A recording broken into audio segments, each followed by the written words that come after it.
All right, so today what we're going to do is we're going to talk about something called the distributive law.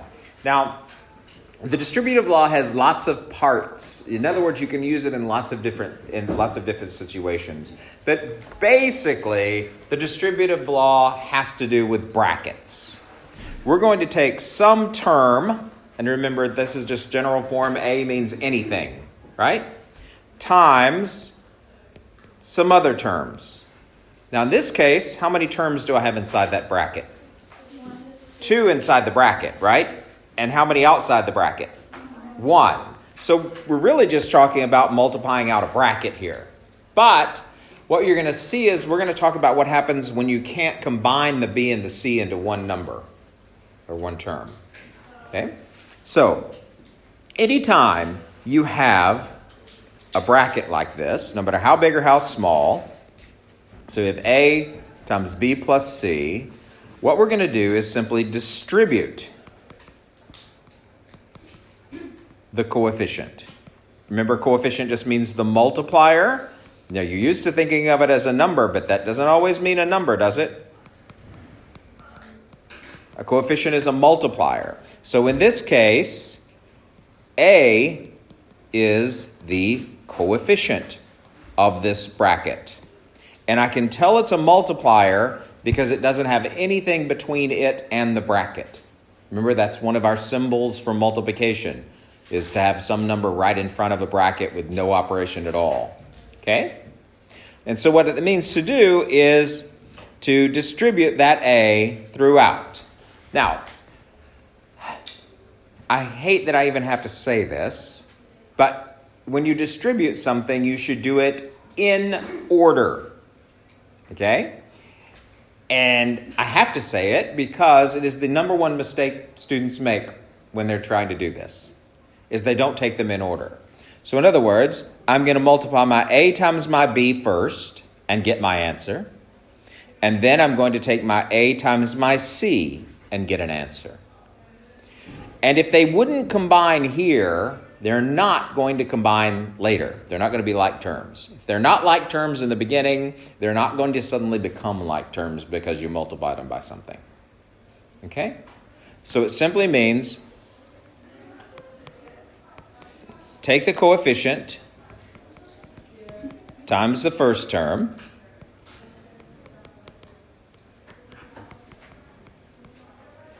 That's your step 1. Step 2. Multiply the coefficient times the second term. Step 3, etc. Because you could have 5 terms in there. You're just going to take them one at a time. And remember, when you're multiplying terms, maybe I need my calling on people device. I think so. So let's just go and look at some examples here. Okay? All right. So here we go. Expand and simplify. Anytime you see that word expand, that means you have a bracket that you need to do some multiplication with. Okay? So, but we don't even need to worry about that. We can just go back to it and think of it as the steps when we're working with brackets. So we have 2 times x plus 7.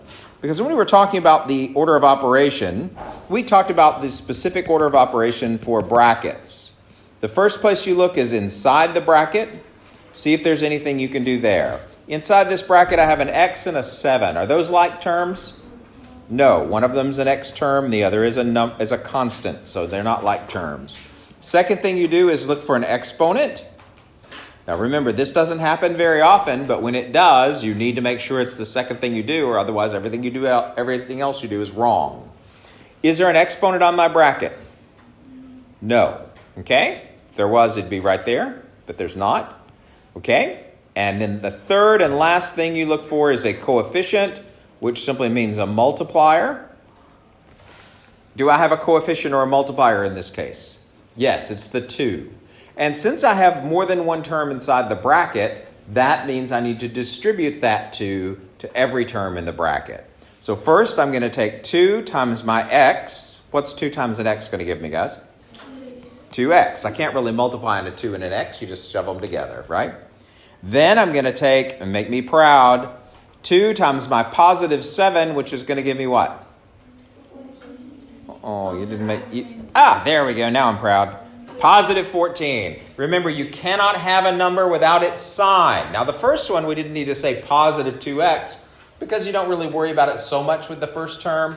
But from now on, I want you to say positive or negative with everything, even if it's the first term, because clearly that is something that you need to push on.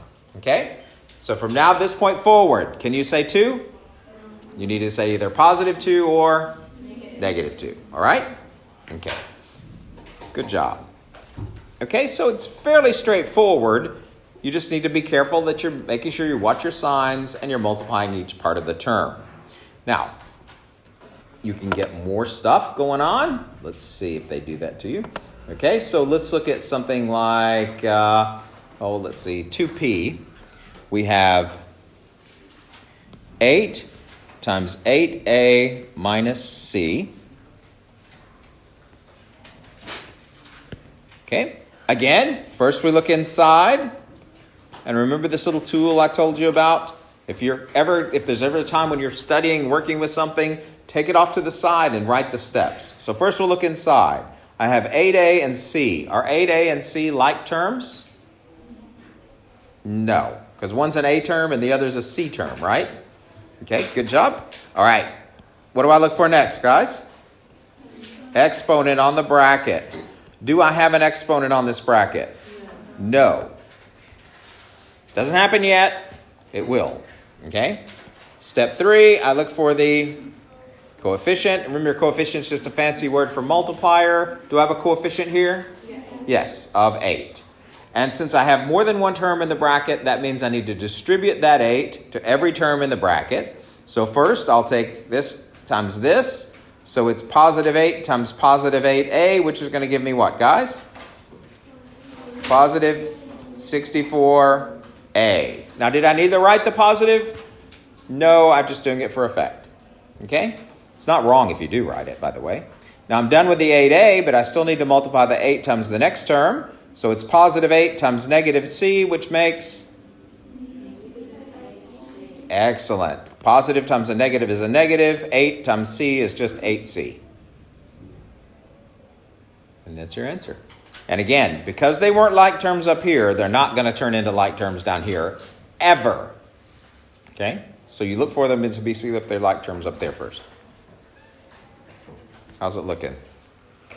Done it before? Love it? All right, let's look down here at K. Let's see. How about this one? 7b times b plus 2. Okay. I've got a bracket. First place I look is where? Inside. Inside I have b plus 2. Are those like terms? No, because the first one is a b term and the second one is called a constant, a number or a constant. Either one's fine, constant or a number, but I'm really trying to encourage you to use the word constant. Okay? What do I look for next? An exponent. Do you see one on the bracket? Nope. Yeah, okay. And what do I look for third? Coefficient. What is my coefficient this time? So make me proud.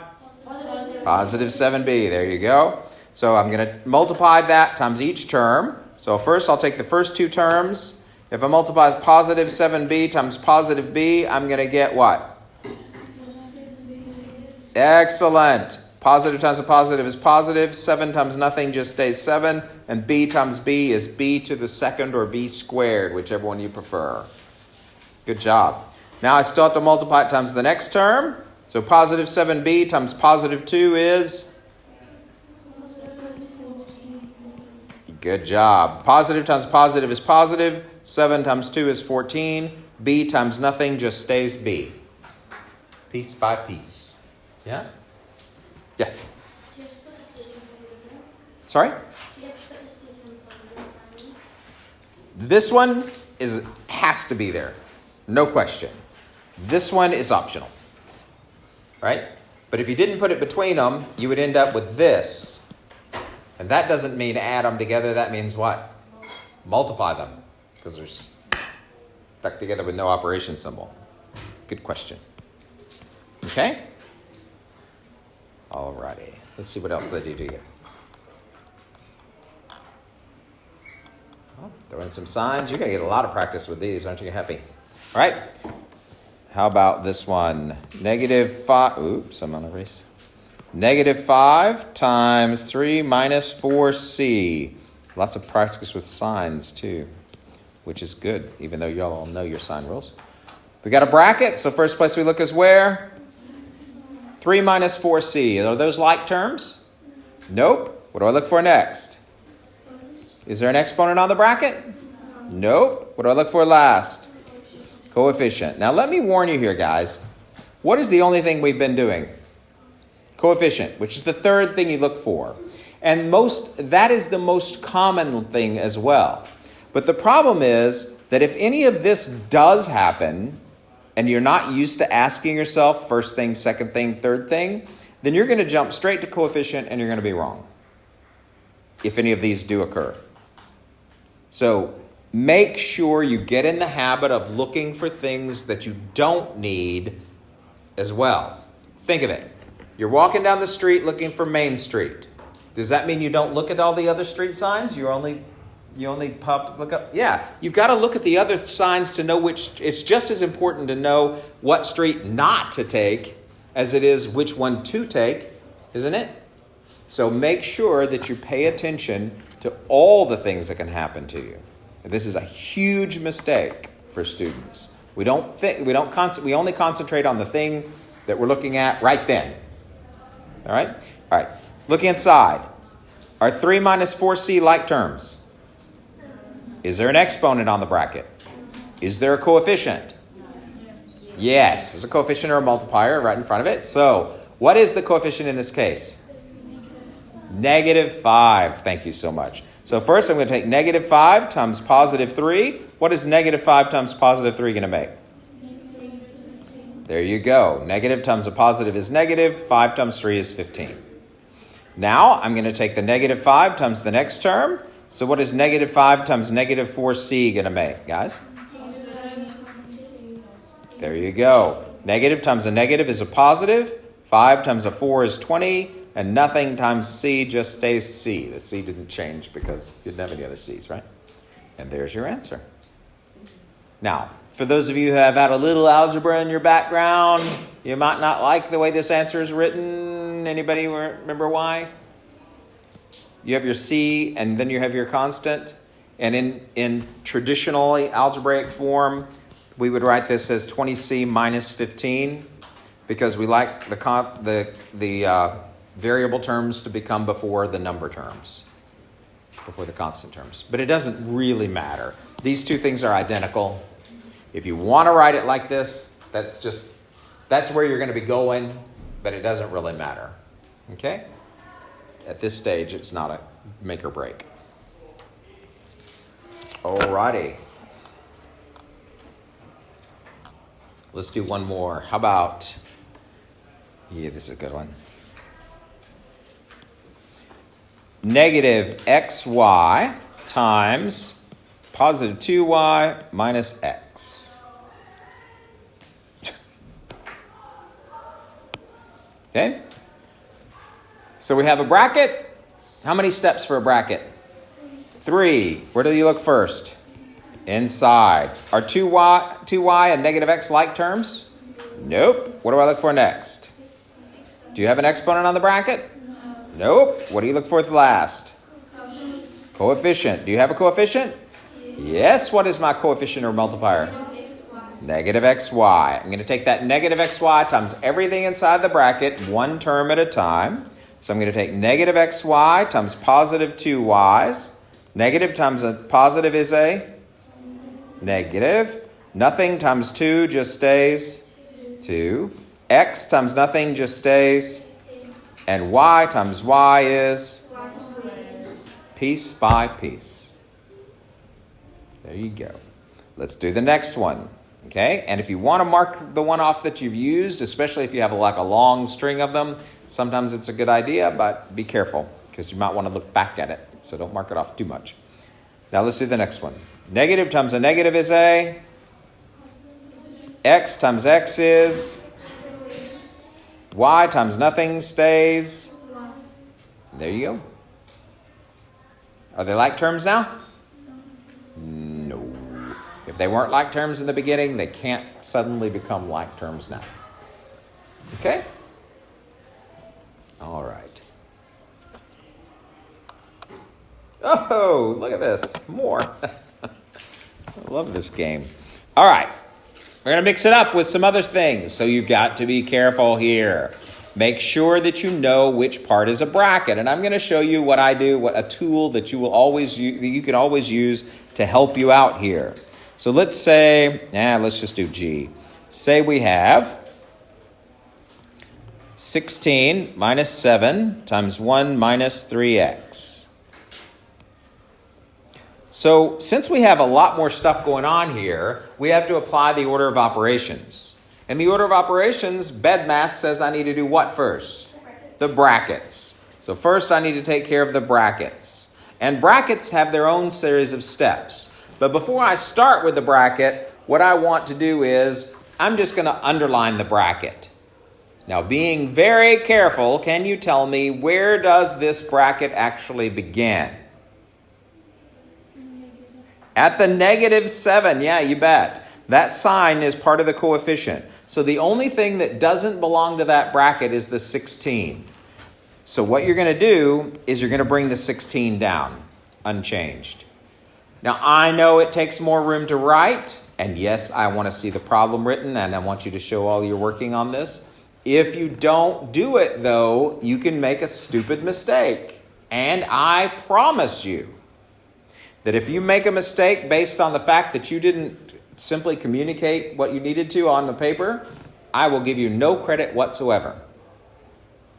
Because it just says that you don't care. Right? So, if you don't care, I don't care. Make sense? So, bring it down. Write it out. Okay? Now, if you didn't bring it down and you got the right answer, I'm not going to count it wrong. But if you don't bring it down and you get the wrong answer, I'm just going to ignore everything. Yeah? Sound awful? Good. It should, because it is, but tough. Now let's go back to the bracket. Where do I look first? Inside. Inside this bracket, I have 1 minus 3x. Are those like terms? Nope. What do I look for next? An exponent on the bracket. Do you have one? Nope. Okay. What do I do last? What is the coefficient of this bracket? Negative 7. So I'm going to take everything inside times negative 7. So first, take negative 7 times a positive 1, which is going to give me what? Negative 7. Anything times 1 is the same thing you started with, right? Okay. Then I'm going to take negative 7 times negative 3x. Negative times a negative is a 7. Yeah, 7 times 3 is 21. And nothing times x just stays x. Am I done? Why not? These two constants are both are like terms, yeah? So those two can be combined.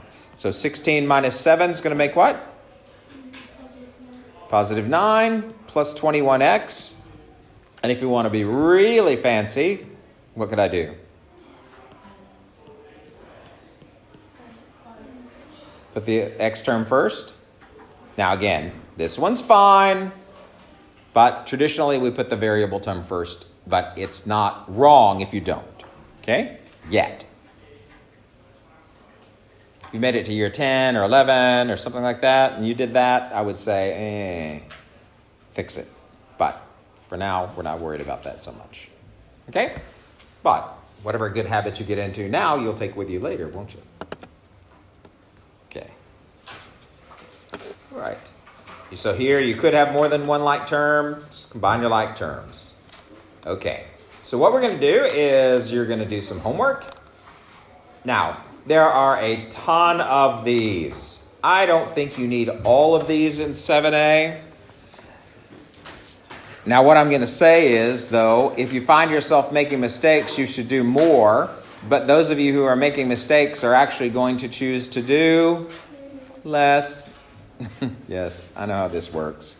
So what I want you to do is, on all of these, so 7E, 1 through 6, do the first, for 1 through 6, do the second and fourth column. Okay? So you'll do all of these in the second column and all of these in the fourth column. Okay? Up and down. Columns means up and down. Right? Okay? So don't do these. Don't do these. Now, but if you need to, go back and work them. I don't want you doing these especially because they often give you the first ones are always the easiest ones, but then you go on. Okay? All right? There you go, guys.